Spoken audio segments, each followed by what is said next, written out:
عزیز دوستو، ہم جس دین کے ماننے والے ہیں وہ دین برحق ہے، اور جس پیارے محبوب صلی اللہ تعالیٰ علیہ وسلم کے ہم ماننے والے ہیں وہ محبوب علیہ السلام اللہ کے آخری رسول ہیں۔ نبی اکرم صلی اللہ تعالیٰ علیہ وسلم کامل، اکمل اور مکمل دین لے کر تشریف لائے۔ اب یہ دین اسلام ایسا مضبوط، ایسا مستحکم دستور حیات ہے کہ قیامت تک اسی دین کا سکہ چلے گا۔ وقتی طور پر جو حالات امت پر اس وقت گزر رہے ہیں اس میں امت محکوم نظر آتی ہے، کمزور نظر آتی ہے، اور ہم دیکھتے ہیں کہ غیروں کا رعب بھی ہمارے حکمرانوں کے چہروں اور ان کے لہجوں پر نظر آتا ہے۔ جو قومیں کسی کا رعب اختیار کرتی ہیں، کسی شخص کو اس طرح کا بڑا جانتی ہیں کہ احساس کمتری کا شکار ہو جاتی ہیں، وہ اپنی آنے والی نسلوں کو کبھی مضبوط نہیں کر پاتی۔ ہمارے مزاجوں میں اور ہمارے روزمرہ کے معاملات میں کچھ چیزیں اس طرح کی رکھ دی گئی ہیں کہ لوگ احساس کے نیچے دبتے چلے جا رہے ہیں۔ برادریزم ایک بہت بڑا ایشو رہا ہمارے ہاں۔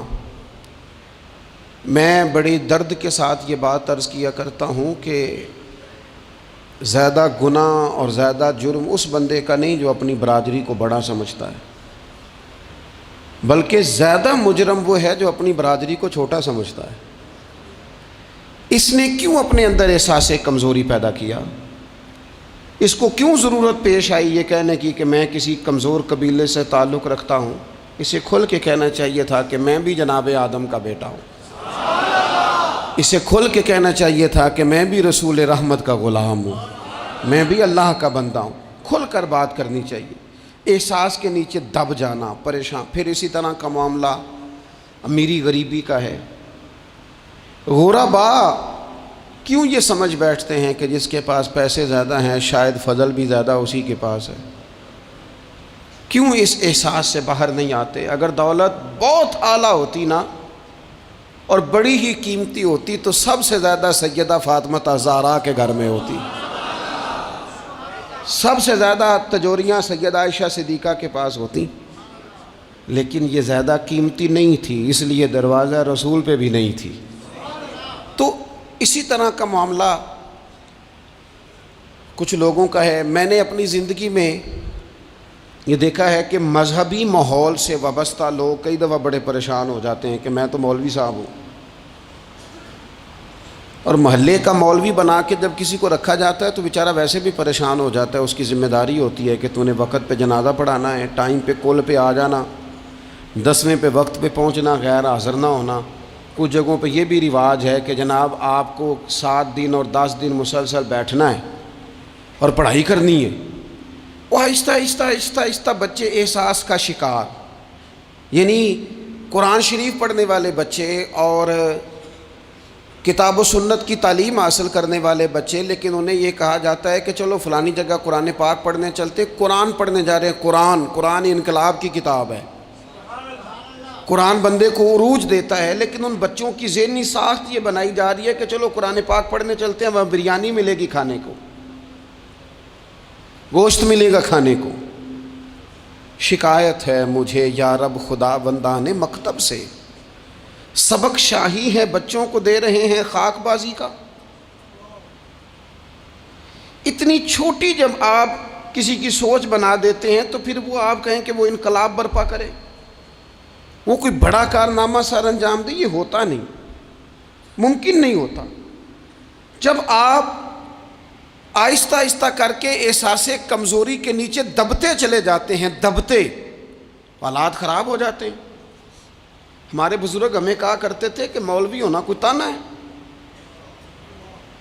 اور ہم نے حالات بدلتے دیکھے۔ ایک ٹائم ایسا تھا کہ مولوی ہونا لوگ تانا سمجھتے تھے، ہمیں بھی کہا مولوی صاحب ادھر آئیں۔ آپ کو دیانتداری سے کہتا ہوں ہم نے وہ دور بھی انجوائے کر کے گزارا ہے ਜੇ ਕਿਸੇ ਇੱਕ ਵਾਰੀ ਮੌਲਵੀ ਆਖਿਆ ਤਾਂ ਉਹਨੂੰ ਆਖੇ ਯਾਰ ਇਹ ਕੋਈ ਪਰੇਸ਼ਾਨੀ ਵਾਲੀ ਗੱਲ ਹੈ, ਸ਼ੁਕਰ ਹੈ ਅਸੀਂ ਮੌਲਵੀ ਹਾਂ, یہ کوئی پریشانی ہے, آپ کیوں پریشان ہو گئے؟ مولوی کسی تانے مینے کا نام ہے. اور پھر وہ جو کل تک کہہ رہا تھا نا کہ او ہو تسی تو مولوی بن گئے ہو, پھر ہم نے وہ دور بھی دیکھا, اس نے کہا یار 2 منٹ کھڑا ہو تیرے ساتھ تصویر بنانی ہے. وہ دور بھی دیکھا, یہ دور بھی دیکھا. تھوڑا سا نا اپنی زندگی کے اندر خودداری, عزت نفس, وقار. اسلام عروج دیتا ہے بندے کو. مسلمان تیزی سے دبتے چلے جاتے ہیں. ملک شام کا بندہ آ گیا حضرت عمر کو ملنے, اس نے آتے ہی پوچھا تمہارے بادشاہ کا محل کہاں؟ انہوں نے کہا جی ہمارے بادشاہ کا محل نہیں ہوتا. ہمارے ہاں لوگوں نے سمجھ لیا نا کہ روب شاید کپڑوں کا ہوتا ہے, روب شاید گاڑیوں کا ہوتا ہے, بنگلوں کا ہوتا ہے, بہت بڑی کوٹھی کا روب ہوتا ہے. اور نہیں بھائی, روب تو بندے کے کردار کا ہوتا ہے, اس کے افکار کا روب ہوتا ہے. روب اس کے اونچے خیالات کا ہوتا ہے. کہاں ہے آپ کے بادشاہ کا محل؟ تو نے کہا محل شہل تو کوئی نہیں, مسجد میں ہوں گے امیر المومنین. بندہ کہتا ہے میں سوچ میں پڑ گیا کہ جس کے نام سے میرا بادشاہ کانپتا ہے وہ مسجد میں ہوگا. گن مین ہی کوئی نہیں, ہٹو بچو ہی کوئی نہیں, ادھر ادھر ہی کوئی نہیں, پہرے دار ہی کوئی نہیں. مسجد میں جا کے پوچھا جناب عمر, کہنے لگے ادھر ہی تھے. کدھر ہیں بھئی حضرت؟ وہ کدھر ہیں بھئی؟ ادھر ہی تھے. کہنے لگا, میں حیران ہو گیا کہ یہ بادشاہ کی بات ہو رہی ہے. ایک صاحب کہنے لگے وہ کھجوروں کے باغ کی طرف جا رہے تھے. کہتے ہیں میں کھجوروں کے باغ میں گیا تو ایک بندے سے پوچھا امیر المومنین, کہنے لگا وہ سامنے کی طرف جا رہے تھے. ادھر گیا, ایک بندے سے پوچھا کہاں ہے وہ شخص اس کی 24 لاکھ مربع میل پہ حکومت ہے؟ کہاں ہے وہ شخص جو مدینے میں بیٹھ کے نعرہ لگاتا ہے تو کیسر و کسرا کانپ جاتے ہیں؟ وہ بندہ کدھر ہے کہ جس کی بات جگہ جگہ ہوتی ہے, جس کا تذکرہ سنا ہے کہ اسے دیکھ کے شیطان بھی رستے بدل جاتا ہے؟ انہوں نے کہا وہ دیکھ رہے ہو کھجور کے درخت کے نیچے کنویں کے ساتھ مٹی کا ڈھیلا تکیے کی جگہ رکھ کے وہ جو تامت باندھے کرتا پہنے سویا ہے وہی تو فاروق اعظم ہے. وہ شخص کہتا ہے عمر سوئے تھے. شیر سویا بھی ہو تو اس کا روب ہوتا ہے. شیر جو ہوتا ہے, شیر کبھی سو بھی جائے نا تو لوگ پھر بھی خوف کھاتے ہیں, اور اس کے جاگنے کا خوف کھاتے ہیں کہ یہ کہیں جاگ نہ جائے. شیر جو ہوا, کہتے ہیں حضرت عمر سوئے تھے پر میں قریب گیا تو میرے وجود پہ روب طاری ہو گیا, روب. اور میری زبان سے بے ساختہ یہ جملے نکلے کہ عمر تو انصاف کر کے سویا ہے نا, تو مٹی کے ڈھیلے پہ بھی تجھے سکون کی نیند ہے. خودداری, وقار, عزت, یہ احساس کمتری سے باہر نکلیں. ہم نے اپنے بچوں کو مسل ڈالا ہے, وہ تسی ماڑے دے بچے ہو, تسی تو نہیں نہ آگے جا سکتے, وہ اسی غریب لوگ ہیں بیٹے تو فلانے کے ساتھ نہ جایا. ہم نے اپنے بچوں کی خواہشات تباہ کر دی, کمزور کر کے رکھ دیا, انہیں بار بار سکھایا ہم نے. خوددار تھا وہ باپ جس کی تھوڑی سی آمدن تھی پر وہ گرمیوں میں اپنے پتر سے کہتا تھا پتر بڑولے میں دانے ڈال دیے ہیں, تمہاری ماں نے مرتبان میں اچار ڈال دیا ہے, لو اب ساری گرمیاں پرواہ کوئی نہیں. وہ خوددار لوگ تھے. لیکن آج یہ دین غالب ہونے کے لیے آیا ہے, مسلمان نے غالب ہونا ہے. یہ تھوڑا اپنی ذات سے اٹھ کر جب سوچے گا نا, بڑی بات کرے گا, بڑی سوچ پیدا کرے گا, بڑا اس کا مزاج ہوگا, کھلا اس کا دل ہوگا, تو پھر نا یہ ذرا سر اٹھا کے جیے گا. قرآن مجید کی جو آیہ کریمہ میں نے تلاوت کی, اللہ کریم نے فرمایا هو الذی ارسل رسولہ بالہدی ودین الحق. فرمایا وہ قادر مطلق ہے جس نے اپنے رسول کو ہدایت اور حق دے کے بھیجا ہے. 2 چیزیں دے کے بھیجا ہے, ہدایت اور حق. کتاب ہدایت اور حق حضور لے کے آئے. کس لیے بھیجا ہے؟ کہ نیرا تسبیح پڑھیں اور سو جائیں, نیرا جناب عبادت کریں اور آرام کریں, نیرا جناب تلاوت کریں اور آرام کریں نا. هو الذی ارسل رسولہ بالہدی ودین الحق. وہ رب ہے جس نے اپنے نبی کو, اپنے رسول کو ہدایت اور حق دے کے بھیجا ہے. کیوں کہ لیظہرہ علی الدین کلہ، تاکہ اس دین کو تمام دینوں پر غالب کر دے، اس کو غالب کرے، ہر دین پر یہ دین چھا جائے۔ وَلَوْ كَرِهَ الْمُشْرِكُونَ، اگرچہ مشرکوں کو یہ بات بری ہی لگے، ناپسند آئے، کسی کو نہیں آتی، لِيُظْهِرَهُ عَلَى الدِّينِ كُلِّهِ، یہ دین غالب ہونے کے لیے آیا۔ غالب، تو نماز بھی پڑھ، عبادت بھی کر، لیکن یہ بھی خیال رکھ کہ دنیا میں نماز والے نبی کا نظام بھی قائم کرنا ہے۔ تیرے پاس نری مسجد نہیں ہونی چاہیے، حکومت بھی ہونی چاہیے۔ مسلمان کے ہاتھ میں نری تسبیح نہیں ہوگی، یہ انان حکومت بھی چلائے گا۔ اس کے اندر خودداری ہوگی۔ حضرت عمر تہجد بھی پڑھتے تھے اور سویرے حکومت بھی کرتے تھے۔ حضرت صدیق اکبر ساری رات مدینے والے کی یاد میں رویا بھی کرتے تھے، اور صبح اٹھ کر تلوار لے کر نبی پاک علیہ السلام کی ختم نبوت کے منکروں کے خلاف جہاد بھی کیا کرتے تھے۔ جب تک اپنے مزاج میں وہ شوق نہیں پیدا ہوتا کہ دین کو غالب کرنا ہے، جد و جہد کرنی ہے، کوشش کرنی ہے، بڑا سوکھا ہے ہمارے لیے بھی۔ آرام سے نماز پڑھیں، نفل پڑھیں، عبادت کریں، اور ویسے بھی اسے لوگ زیادہ بڑا پیر سمجھتے ہیں جس کی تسبیح زیادہ لمبی ہو۔ وہ زیادہ بڑا پیر ہوتا ہے جس کی پگڑی ذرا زیادہ بڑی ہو، جبہ تگڑا پہنے، اجرے کے اندر رہے، باہر نہ نکلے، اور اندر جائیں 2 منٹ کے لیے حضرت کی زیارت کریں، باہر آ جائیں، بس چھٹی، وہ زیادہ پیری مریدی ہو جاتی ہے۔ پیر تو بولتا ہی نہیں۔ وہی ہے تیرے زمانے کا امام برحق، اقبال کہنے لگے وہی ہے تیرے زمانے کا امام برحق، جو تجھے حاضر و موجود سے بیزار کرے اور موت کی شکل میں دکھلا کے تجھے جلوہ یار، زندگی تیرے لیے اور بھی دشوار کرے، تو جو تیرا جینا مشکل کر دے نا، وہ تیرے زمانے کا امام برحق ہے، تیرے لیے زندگی دشوار کر۔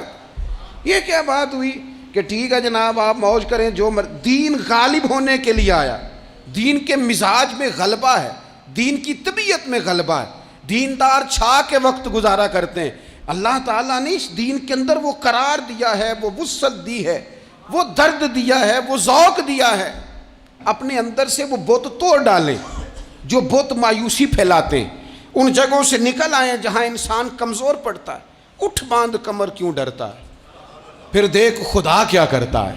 آگے کی طرف دیکھیں، آگے کی طرف دیکھیں۔ میرے نبی اکرم صلی اللہ تعالیٰ علیہ وسلم نے فرمایا حالات جتنے بھی خراب آ جائیں، ماحول جتنا بھی بگڑ جائے، امت پر دشواری جتنی بھی آئے، حضور علیہ الصلوۃ والسلام نے فرمایا ہے یہ دین اسلام ہے، یہ مسلم کے لفظ ہیں، حضور فرماتے ہیں یہ دین ہمیشہ قائم رہے گا، اور فرمایا ایک جماعت ہوگی پوری میری امت کی جو دین اسلام کے دفاع میں کام کرتی رہے گی، جد و جہد کرتی رہے گی، کوشش کرتی رہے گی، ہمت کرتی رہے گی۔ میرے عزیز حضور نے فرمایا ہمیشہ یہ دین قائم رہے گا، اور ایک جماعت ہمیشہ اس دین کے لیے کام کرتی رہے گی۔ اور میرے نبی پاک علیہ السلام نے فرمایا 100 سال کے بعد تو اللہ ضرور اس امت میں ایک ایسا شخص پیدا کرے گا، یہ ابن ماجہ میں حدیث موجود ہے، جو اس دین کی نئے سرے سے تجدید کر دے گا۔ وہ لوگ آتے رہے، جب حالات بڑے بگڑے تو حضرت عمر بن عبدالعزیز آ گئے، حالات کا رخ بدل کے رکھ دیا۔ پھر معاملات بڑے بگڑے تو امام شافعی جیسے لوگ آ گئے، غوث اعظم جیلانی جیسے لوگ آ گئے۔ حالات بڑے بگڑے تو شیخ عبدالحق محدث دہلوی جیسے لوگ آ گئے۔ ہندوستان میں جب ماحول بڑا کٹھن ہوا تو اعلیٰ حضرت فاضل بریلوی جیسے لوگ آ گئے۔ ہر صدی کے سرے پر اللہ تعالیٰ ایک مجدد بھیجے گا، حضور کا وہ غلام دین کو نئے سرے سے تازہ کرے۔ دین کے چمن میں ہمیشہ بہار رہے گی، ہمیشہ نورانیت رہے گی، ہمیشہ نور اعلیٰ نور رہے گا۔ یہ کام صرف کرنے کا کام کیا ہے، یہ دین تو پھلے گا پھولے گا۔ جو آگے بڑھ کے خدمت میں حصہ ڈال لے گا نا، وہ اپنا نفع کرے گا۔ یہ قرآن پاک ہے، یا ایھا الذین آمنوا ان تنصروا اللہ ینصرکم ویثبت اقدامکم۔ اللہ فرماتے ہیں اے لوگو اگر تم اللہ کے دین کی مدد کرو گے نا تو اللہ تمہاری مدد کرے گا، وَيُثَبِّتْ أَقْدَامَكُمْ، اور تمہارے قدم جما دے گا، تمہیں استقامت دے، تم آگے۔ اور دین کی مدد صرف پیسوں سے نہیں ہوتی۔ کوئی شخص سمجھے کہ فقط مال سے مدد ہوتی ہے، جب آپ وقت پر آ کر مسجد میں جمعے کی نماز ادا کرتے ہیں تو یہ بھی آپ دین کی خدمت ہی کرتے ہیں۔ جب آپ دینی اجتماعات کی رونق بڑھاتے ہیں تو یہ بھی آپ دین کی خدمت ہی کرتے ہیں۔ جب آپ کسی دین کے طالب علم کا حوصلہ بڑھا دیتے ہیں نا، بیٹے بڑی بات ہے قرآن پڑھتے رہنا، یہ بھی آپ خدمت ہی کرتے ہیں۔ جب آپ دین کے بارے میں کسی جگہ بیٹھ کے اچھی بات کر دیتے ہیں، یار اللہ کا فضل ہے ہمارے دین میں یہ خیر اللہ نے رکھی، یہ بھی آپ دین کی مدد ہی کرتے ہیں۔ آپ کسی بھی جگہ کسی بھی حوالے سے دین کے لیے کوئی بھی پیغام دیتے ہیں، کوئی بھی بات کرتے ہیں، تو آپ دین کی یہ ساری خدمات دینیاں ہیں، یہ سارا درد ہے، یہ سارا ذوق ہے۔ ہم اپنا اپنا حصہ جس طرح بھی ملا سکیں دین کی حمایت میں، دین کی مدد میں، جہاں کوئی ایسی بات ہو رہی ہو وہاں ہم دفاع کے لیے کھڑے ہو جائیں۔ ہر شخص اپنے اپنے مقام پر دینی ابلاغ میں، دین کی تبلیغ میں اپنا کردار ادا کرے۔ ایک جملہ کوئی بول دے نا رسول پاک کے دین کی مدد میں، ایک جملہ، یعنی کسی کو صرف اتنا کہہ دینا کہ یار تو اپنے بیٹے کو، تیرے 5 بیٹے ہیں، ایک کو قرآن مجید کا عالم ہی بنا دے، تو کہہ کے چلا گیا اور تو تیری وجہ تجھے خبر بھی نہیں کہ شاید اس نے تیری وجہ سے اسے داخل کرایا ہے، لیکن وہ اگر آ گیا پڑھ گیا تو دیکھ تجھے اجر اللہ کتنا عطا فرمائے۔ آدھا جملہ بول کے دین کے معاملے میں معاون بنے، کوئی خیر کا لفظ بول کے معاون بنے۔ ہم نہ ہمت نہیں کرتے، ہم کہتے ہیں وہ فلانا کرے گا، بڑا آدمی کرے گا، مولانا کریں گے، پیر صاحب کریں گے، اپنا اپنا حصہ، اپنی اپنی خیر۔ حضرت عمر نے بھی بڑا کام کیا ہے دین کی خدمت میں، پر سیدنا بلال کی خدمت کا کوئی انکار کر سکتا ہے؟ ڈیوٹی حضرت صدیق اکبر کی بھی زیادہ ہے، پر جناب سلمان فارسی کی خدمت کا انکار کیا جا سکتا ہے؟ ہر ایک نے کام کیا، ہر نقطے کا اپنا عروج ہے، اپنی، اور یہ دین غالب ہوگا، غالب۔ یہ مت سمجھیں تھوڑے سے حالات کمزور آئے ہیں اور تھوڑا سا مسلمان محکوم ہوئے ہیں مالی طور، اپنی کوتاہیوں کی وجہ سے ہوئے، اپنی غلطیوں کی وجہ سے ہوئے، اپنے اعمال کے سبب ہوئے، تو ڈر ڈر کے نہ جئیں۔ نبی پاک صلی اللہ تعالی علیہ وسلم سفر پہ تشریف لے گئے، حضور علیہ السلام کی عادت کریمہ تھی جب سفر پہ جاتے تھے تو سب سے آخر میں ساری تیاری کر کے سامان سمیٹ کے سب سے آخر میں سیدہ فاطمہ الزہرا سے ملتے، پھر سفر شروع ہوتا، اور جب حضور واپس آتے تو سب سے پہلے سیدہ فاطمہ سے ملتے رضی اللہ تعالیٰ۔ حضور کافی دنوں کے بعد سفر سے واپس آئے، لمبا سفر تھا، سیدہ فاطمہ الزہرا رضی اللہ تعالیٰ عنہ سے ملنے گئے۔ نبی پاک صلی اللہ تعالیٰ علیہ وسلم کا چہرہ نور دیکھ کے تو سیدہ فاطمہ تڑپ کے روئیں، رو پڑی۔ حضور نے فرمایا فاطمہ کیا ہوا؟ عرض کرنے لگے یا رسول اللہ تھکاوٹ کے اثرات میں آپ کے چہرے پہ دیکھ رہی، اور حضور کپڑے یوں لگتا ہے بڑے پرانے پہنے ہوئے ہیں آپ نے، حضور اتنی مشقت کیوں کرتے ہیں آپ، اتنی محنت، اتنی جدوجہد؟ تو حضرت فاطمہ الزہرا فرماتی ہیں حضور نے مجھے تھپکی دی اور فرمایا فاطمہ رو نہ۔ اور یہاں وہ بعض لوگ ہوتے ہیں نا جو ہم نے دیکھا ہے، ہمارے ہاں اس طرح ہوتا ہے کہ وہ کوئی اس طرح کی بات کرے تو وہ زیادہ رونے لگ جاتے ہیں، کیا کریں، بڑے مسائل ہیں، بڑی مشقت ہے، کرنا پڑتا ہے، لوگ اور زیادہ۔ لیکن نبی پاک علیہ السلام نے سوچوں کو نیا زاویہ دیا، خیالات کو نیا رخ دیا، اس بات کو ایک نیا انداز سوچنے کا فراہم کیا۔ حضور فرمانے لگے فاطمہ رو نہ، تیرے باپ کو اللہ نے اعلیٰ مقاصد کے لیے دنیا میں مبعوث فرمایا۔ حضور فرمانے لگے فاطمہ کوئی گھر کچا، کوئی پکا، کوئی خیمہ ایسا نہیں بچے گا جہاں اللہ دین اسلام کو پہنچا نہیں دے گا۔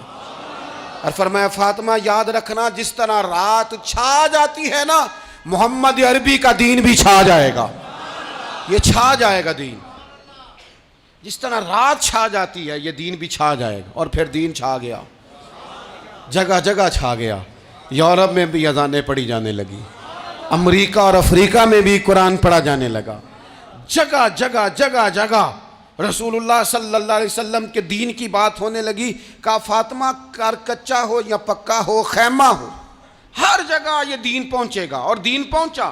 دوستو کمزوری وقتی طور پر ہے، حالات وقتی طور پر ہیں، مسلمانوں نہ گھبراؤ، خدا کی شان باقی ہے۔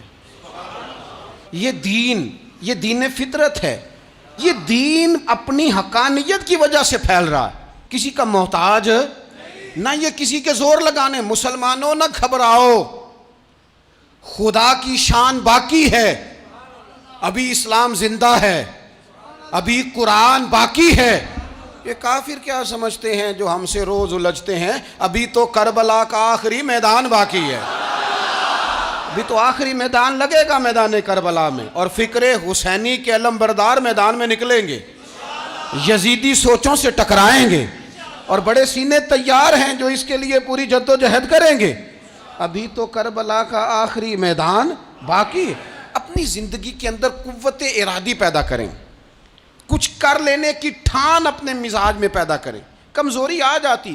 عدی بن حاتم جو تھے نا، یہ حاتم تائی کے بیٹے تھے، بادشاہ کا بیٹا تھا، زمانہ بڑا دیکھا تھا، بڑے بڑے وزیروں مشیروں، ساری زندگی اعلیٰ سطحی وفود سے ملاقات ہوئی۔ عدی حضور کی بارگاہ میں آئے، مسند امام احمد بن حنبل میں موجود۔ تو اسلام پر ابھی غربت کا دور تھا، چند لوگ مسلمان ہوئے تھے۔ نبی پاک علیہ السلام نے فرمایا عدی کلمہ پڑھ لو۔ تو عدی کہنے لگے میں تو پہلے ہی ایک دین کا ماننے والا ہوں۔ حضور فرمانے لگے جس دین کے تم ماننے والے ہو اس دین کو میں تم سے زیادہ جانتا ہوں۔ حضور فرمانے لگے جس دین کے تم ماننے والے ہو اس میں کیا یہ لکھا ہے کہ مال غنیمت کا چوتھا حصہ کھا جاؤ؟ کہنے لگے نہیں۔ تو فرمایا کھا کیوں جاتے ہو؟ عدی کہتے ہیں چونکہ یہ ہمارے اندر کی بات تھی بادشاہوں کی، تو میں نے فوراً سر تسلیم خم کر دیا، میں نے فوراً سر جھکا دیا، میں نے کہا آپ بات ٹھیک کر رہے ہیں۔ حضور فرمانے لگے اب اگلی بات بھی کروں یا رسول اللہ فرمائیے۔ فرمایا پتہ ہے تم دین کیوں نہیں قبول کر رہے؟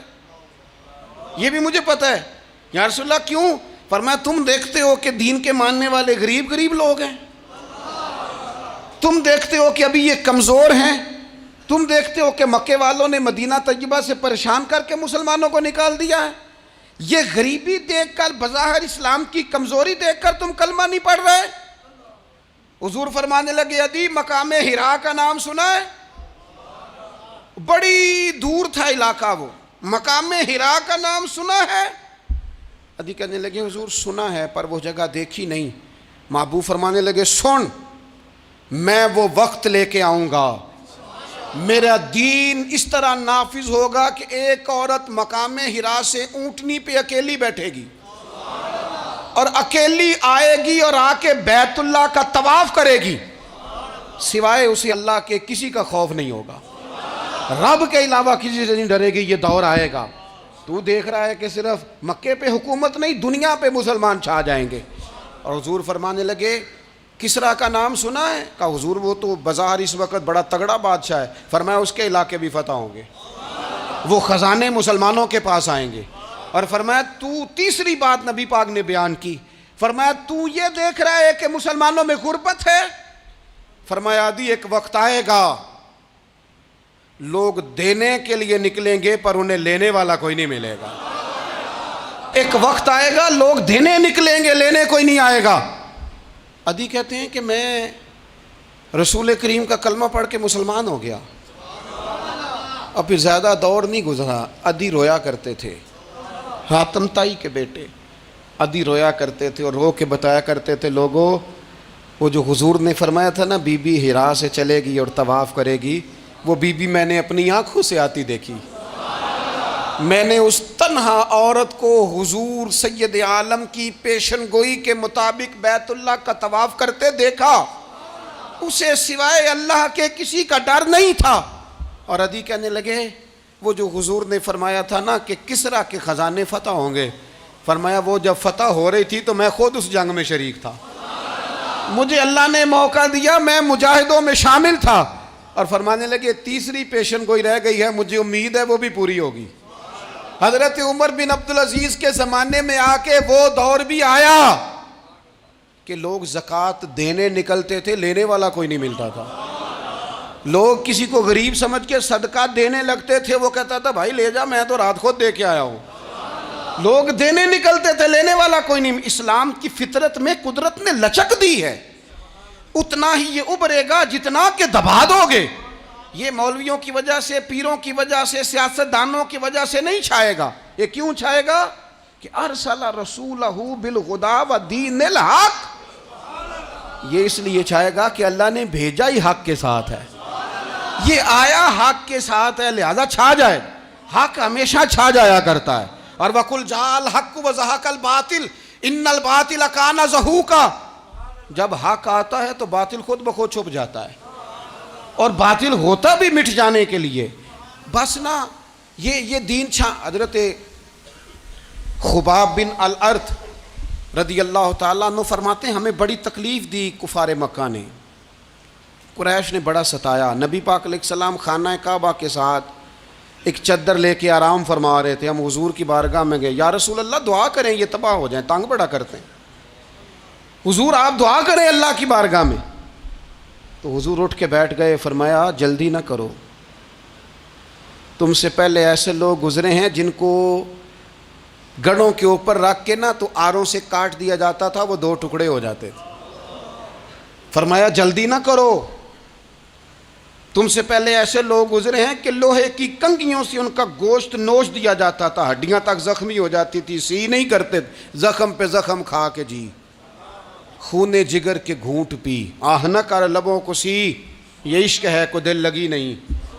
کہا خبیب تھوڑا صبر کرو، اور پھر حضور فرمانے لگے خبیب یہ بات یاد رکھنا، جو دین میں لے کے آیا ہوں یہ غالب ہو کے رہے گا، یہ غالب ہوگا، غالب۔ وہ ابو سفیان جو میدان احد میں کہتے تھے فلاں بھی ہم نے مار دیا، فلاں بھی مار دیا،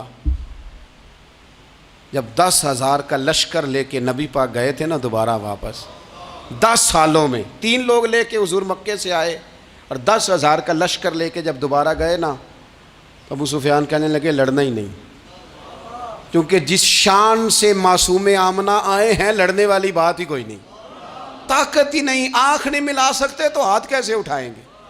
لیکن پتہ ہے حضور کا طریقہ کیا تھا؟ سیاہ امامہ تھا، اونٹنی پہ بیٹھے تھے، اور گردن محبوب نے اتنی جھکائی تھی کہ وہ اونٹنی کی گردن سے لگ رہی تھی، اس شان کے ساتھ حضور داخل ہوئے۔ اذا جاء نصر اللہ والفتح ورأیت الناس یدخلون فی دین اللہ افواجا۔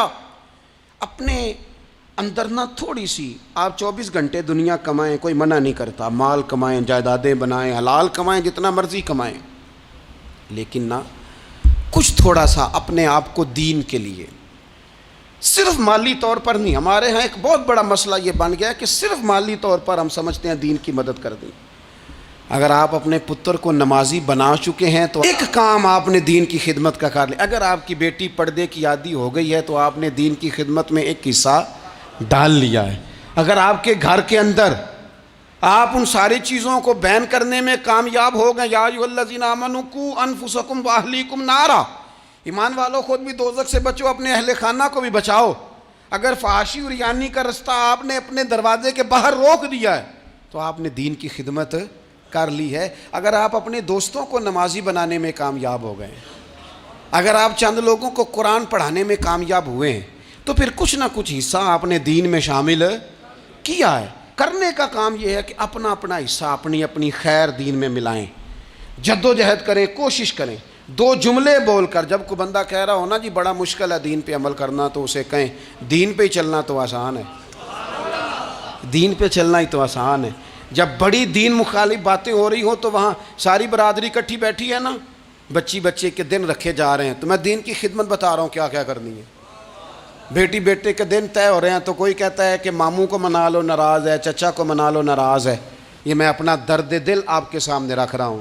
دین کی خدمت یہ ہے کہ ایک بندہ بیچ میں سے بولے، وہ کہے او شادی میں کوئی غیر شرعی کام نہ کرنا، سب کو منا رہے ہو تو کہیں رب رسول کو ناراض نہ کر لینا۔ یہ تیری دین کے لیے خدمت ہو جائے گی، یہ تیری دین کے لیے خدمت ہو جائے گی۔ وہ جس شخص نے جاتے جاتے رستے میں کہا تھا نا حضرت عبداللہ مزنی کو کہ میں ایک مدینے میں چاند چڑھا دیکھ کے آیا ہوں کہ جس کے قریب سے جو گزرتا ہے اسے بھی نور ملتا ہے، تو اس کی ایک بات گھر کر گئی، جناب عبداللہ مزنی مدینے والے کے عاشق ہو گئے۔ آپ کہہ دیں بات پھیل جائے گی، اللہ اسے پھیلا دے گا۔ اپنے مقام پر بیٹھ کر اپنے میں فیکٹری کے مالک سے کہا کرتا ہوں کہ تو نہ مسجد ضرور بنا چھوٹی سی، دفتر والوں سے کہا کرتا ہوں کہ یہاں نہ نماز باجماعت کا بندوبست ضرور کراؤ۔ میں کہتا ہوں یہ سارے دین کے کام ہیں۔ آپ اپنے حلقہ اثر میں کہیں یہاں نماز باجماعت ہوگی، یہاں سویرے آتے ہی پہلے تلاوت ہوگی، یہاں پہلے قصیدہ بردہ شریف، آپ کوئی خیر کے کام میں اپنا حصہ ڈالتے رہیں، انشاءاللہ یہیں سے چنگاریاں بنیں گی، یہیں سے انقلاب برپا ہوگا۔ اور امام جعفر صادق کے قول پر اپنی بات سمیٹوں گا. کسی نے کہا تھا میں دین کی تبلیغ کرنا چاہتا ہوں، تو فرمانے لگے سوکھا حال ہے، تو دین پہ عمل کرنا شروع کر دے. دین کی تبلیغ ہونی شروع ہو گئی، عمل کر.